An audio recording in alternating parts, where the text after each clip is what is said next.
Hi, I'm Randy Hollenbeck, and this is the Music Roundtable.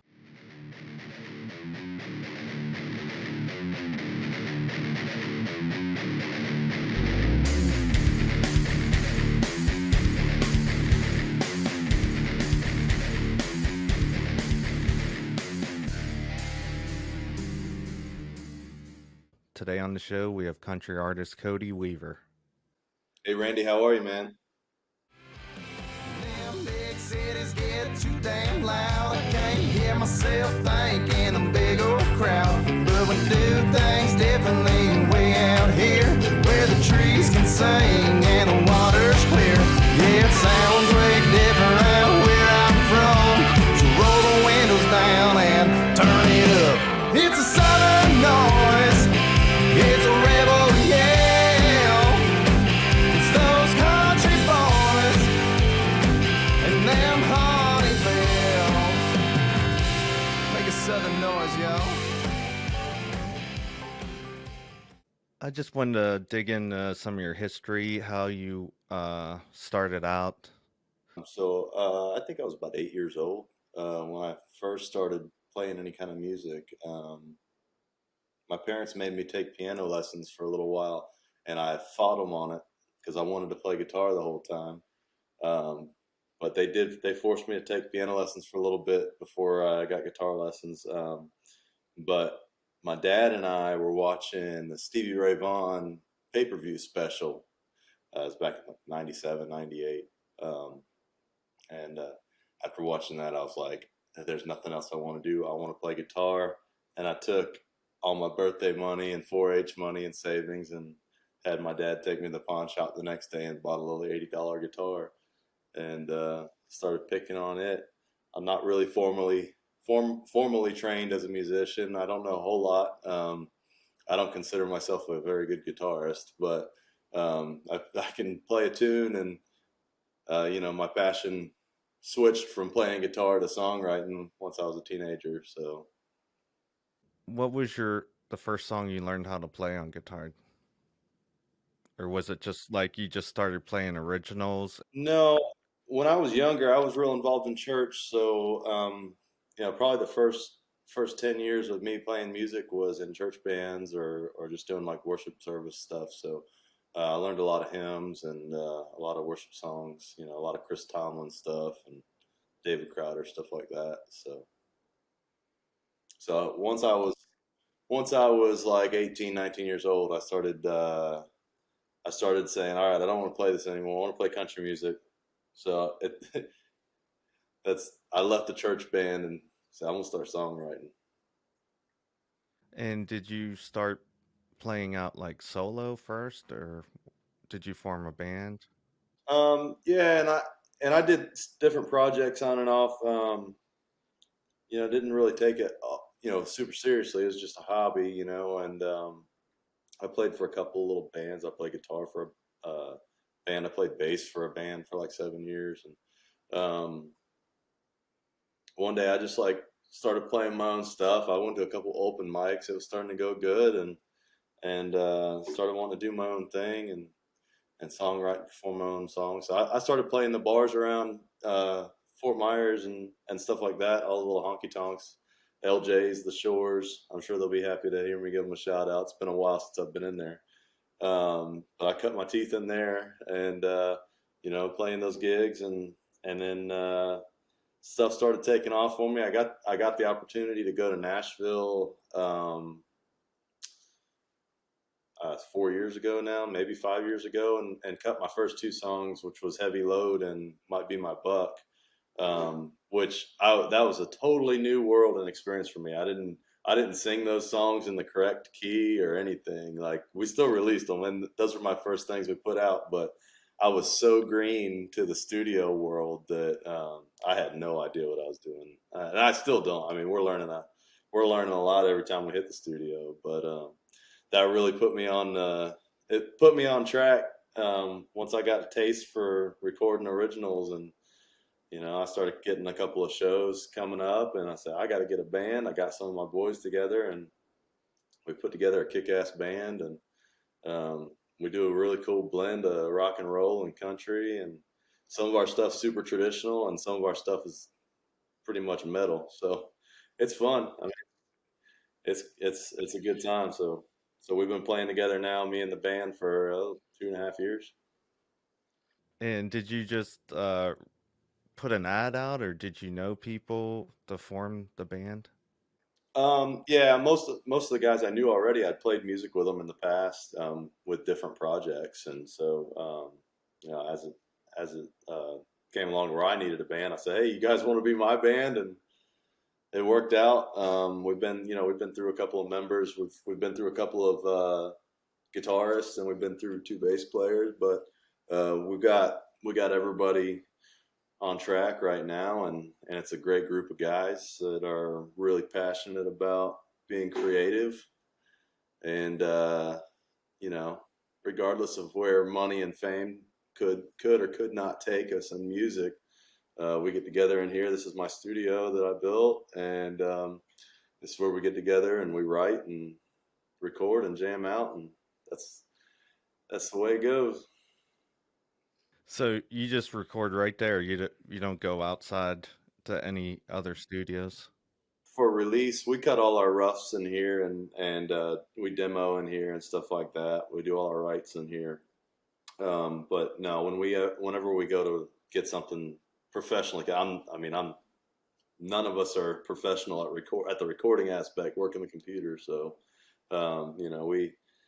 we cut roughs in here. We take them to the studio. We go to Juniper Recording. It's out in our area. So, my buddy Caleb Neff, he owns and runs that place, and he's a killer at mixing and recording our style. It works out really good. He has a rock band of his own called Rosaline, and they're really good. So it's a good fit. It all works out. We get to do almost everything in house. I mean, we do all our own writing.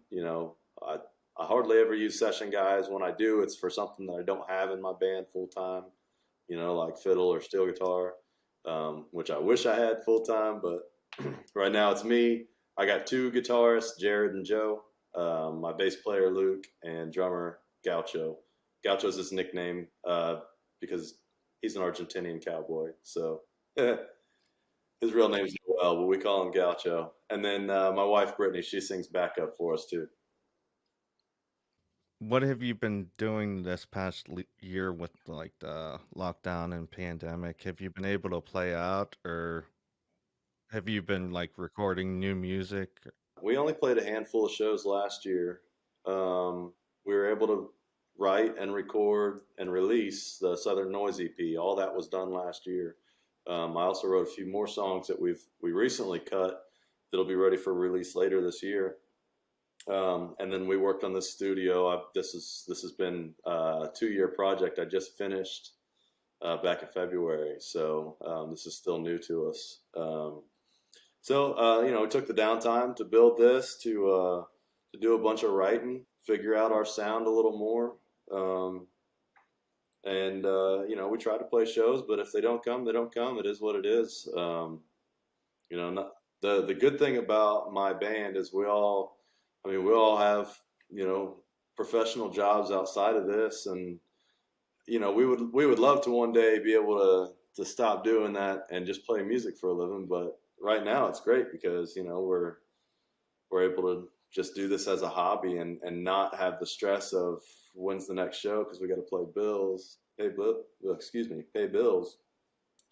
But when they come, we take them, and we're not so worried about beating people up on money, and we want to just go out and put our music out there because we are truly original artists, and I think that's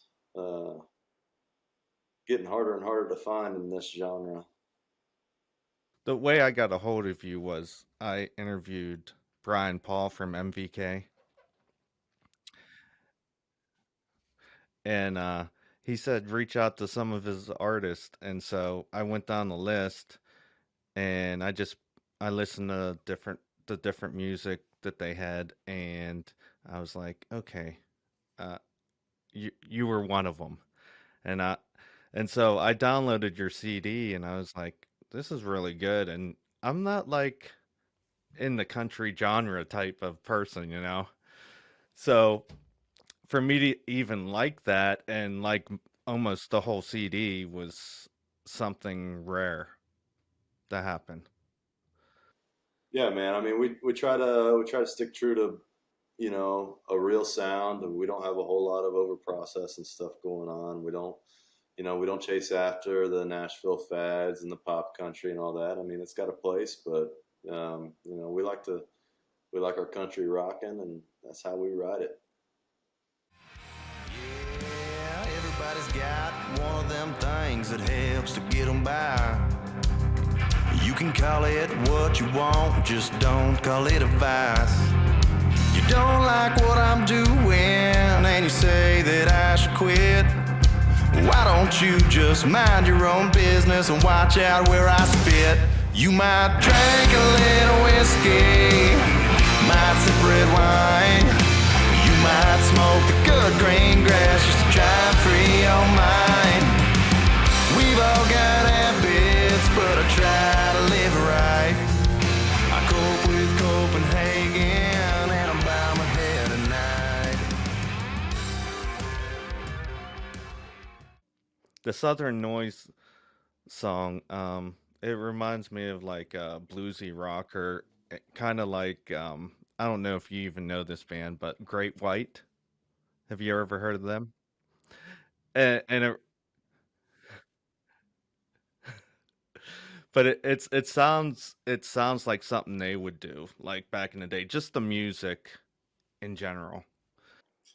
Well, all of us are really influenced by like '80s hair metal and Southern rock. I mean, I'm wearing a Skinner shirt right now. I mean, yeah, a lot of our stuff is going to show our influences of, it's funny. Like I don't know, like if I even classify us as like country music genre or rock and roll, or I just call it Southern music, Southern noise. That was kind of the idea of that song and that the title for that EP because I, I don't know, it's not really like country that you hear on the radio, and it's not really rock and roll. It's kind of a cool place in the middle, and we tap into all these different uh, you know, inspirations that each of us have as musicians, and a new song that we've got coming out this year called "New Suede Boots" it's inspired by Southern rock, but it's also super funky. So you'll hear some funky bass lines in there and some wah wah. So we try to mix in a little bit of everything that we like, and it's like it's a southern culture. That's what our southern noise is. Speaking of influences, who are your influences? I have a ton of influences, and I get this question a lot. Like every interview I do, I get asked this, and depending on who I'm listening to at the time is probably like who I answer. But obviously the old stuff like Skinner and Led Zeppelin and all them. We're big into those. Dire Straits. Um, I'd say currently we really like the Brothers Osborne. We kind of emulate them in some of our stuff. I wouldn't say we copy them, but I like to perform some of their songs whenever we do covers. So um, I think my voice and TJ's can be similar. Um, the Steel Woods, I say we're heavily influenced by the Steel Woods as a band. They kind of have that rockin' southern rock. It's undeniably country, but it's not your typical country. So Foo Fighters. I'd like to be the country Foo Fighters. That's the vision. I want to be the country Dave Grohl. He's my hero. So, and then the country guys. I really like Eric Church. I like his writing style. I try to write like the artists that I like. I write like myself, but I try to take some education from guys that are better at it than me. So, Now, when you guys sit down and write, do you just start with a guitar and you write everything out and then bring it to the band, or you guys, work off each other with words and stuff? um, any one of us could come in with a. I mean, we meet up on Tuesday nights in here, so on any given Tuesday night, one of us might have an idea, and then I usually have my cell phone. Like if I just think of lyrics or whatever going through my day to day, I put them in my little notebook on my phone, and sometimes I'll get an idea of a melody off of just a line, or I'll just keep writing. And so sometimes I'll have all the lyrics done, and I'll say, "All right, guys, here's what I got," and I'll try to put it to a guitar, and then we'll try to do it as a band. Or a lot of times, my lead guitarist Jared, he's super creative and super weird, which is what you need in a creative lead guitarist. Guy's crazy, but he comes in here and just shreds something, and he's like, "Hey, man, look, listen to this riff that I came up with," and then we end up throwing down lyrics over it, and that's it. Sometimes it goes super smooth. We knock a song out in like an hour. Um, that's always fun. And then sometimes we really have to fight for it because it's not working and we don't want to throw it away. But so we'll struggle with it for a few weeks, and usually we come to a breakthrough and get something cool out of it. Speaking of lyrics, the one song, "Cope," were you like sitting around and like some girl said, "Oh, that's a nasty habit," and you're like, honey, I just cope with Copenhagen. That's what I do. I don't know if there's an exact moment. I think it was just like the idea that everybody has some sort of vice or some sort of thing that they use to feel better, and whether that's Copenhagen or cigarettes or liquor or whatever, or it doesn't even have to be a substance. It can be tons of other things, but the idea that everybody's got their own way of getting through life, and so if Copenhagen shouldn't make a difference. It was kind of a silly song, but it was trying to have like trying to have a meaning of like basically don't judge other people. When you point your finger, you got three pointing back at you. So that was the idea. So it's kind of a silly song. It's fun though, and it's got a little bit of meaning to it. So and ironically, since I've written and released that song, I quit Copenhagen. I have quit. I've been almost a year without it, so I'm excited about that. Actually, I wasn't intending on that, but ended up having some stuff happen last year with my health, and quit, and haven't looked back. So we put that song out, and by the time we recorded the music video, I hadn't even had a dip in 2 or 3 months. There's another song, "Before I Met You." It starts off with "Never thought I'd make it past 30." Were you like a rebel growing up and kind of like reckless? I've always been a little bit of a daredevil, and a little bit, I just throw caution to the wind, and a lot of that stuff. I grew up with a little bit of depression and stuff like that. So a lot of that's my own demons and stuff that I fight, and my weird brain, my creative brain that's also got a dark side. So a lot of that is didn't give a shit. So I didn't I didn't take care of myself, and so yeah, I never thought I'd make it past 30. When I was younger, I was pretty hard headed, crazy, party, daredevil guy. I'd do anything. So we cleaned it up. What do you guys got coming up next? Another, you gonna release a single, or do you got dates booked for a show, or what? I have three new singles that we just finished recording 3 weeks ago. They're in the mixing and mastering stages right now. Um, and then I'm going to release them each, probably separated by a month or so each, toward the end of this year. I don't have an exact date yet. Just depends when everything's done on this side. So, um, but one of them's awesome. I'm really excited to release it. I've been told it's hard to listen to, but I wrote it for my buddy David, who committed suicide 5.5 years ago, and so it's kind of my tribute to him and to anybody else. And David was another songwriter and musician, and who struggled with that stuff, and so um, it's going to be a really good message to people that are going through that sort of thing. And I think it can resonate with folks. I started playing it live last year, and whenever we played at shows, people caught on, start singing along. And sometimes when I sing it, I have a hard time getting through the second verse without crying or getting a little choked up. So I was playing in front of about 1,100 people last year, opening for Hardy, and I got a little choked up, and I pulled my in ear out, and when I pulled it out, I could hear the crowd, and they were singing it, and it was the first time many of these people had ever heard it, and this crowd singing my new song, and I was like, dang. So I knew we had to record it and cut it and release it. So that'll be probably the first one out this year. It's called Yellow Note. So give us time to mix and master it and promote it, and it should be out in the next few months. And then after that, we got one called The Song About the Devil, which is a fun kind of old Bakersfield sounding, Western sounding country song.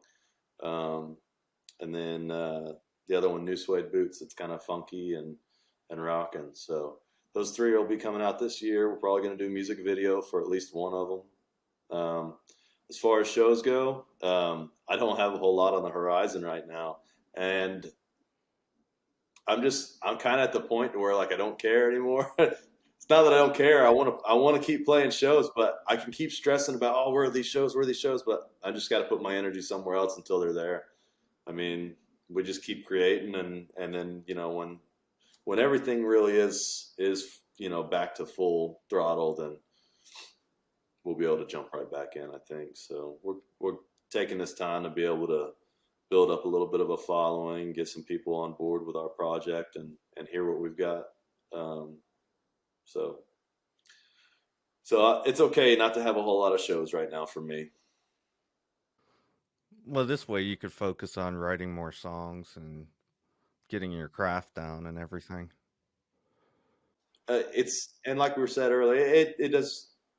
The way I measure success isn't getting big and famous and touring the country. I mean, that would be awesome, but I'm still, making music with my guys in here and putting it out, and it's getting played all over the world. So I couldn't be happier. I mean, I'm blessed as it is. So I've got no reason to complain or to long for more.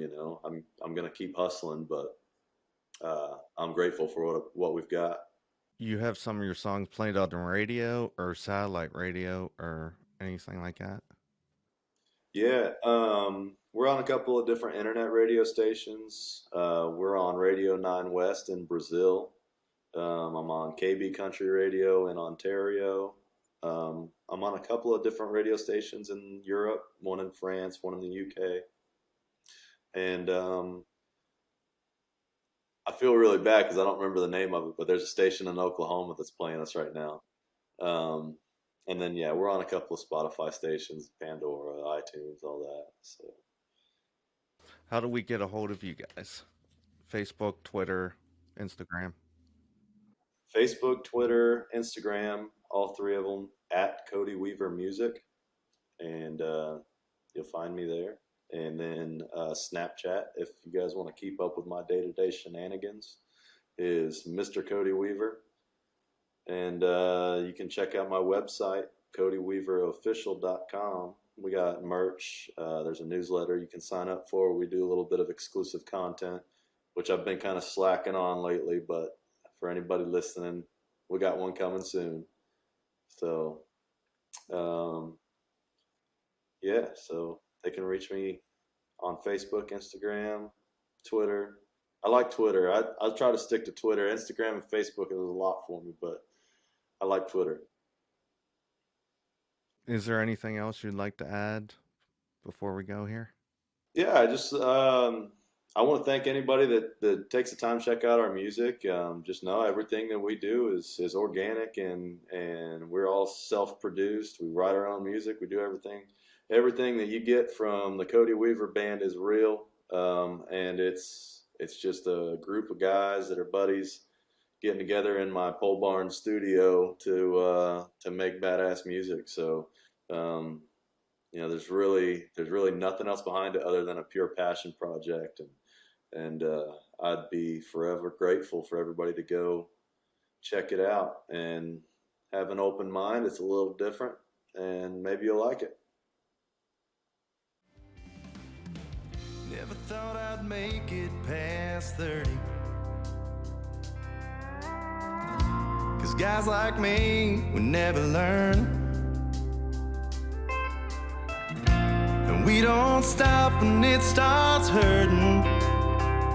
I guess sometimes we just like the way it hurts. These old boots finally got some miles on them. I got my heart broke a time or two. A little redneck and a little blue collar. Just might be a little more country than you're used to. Yeah, I've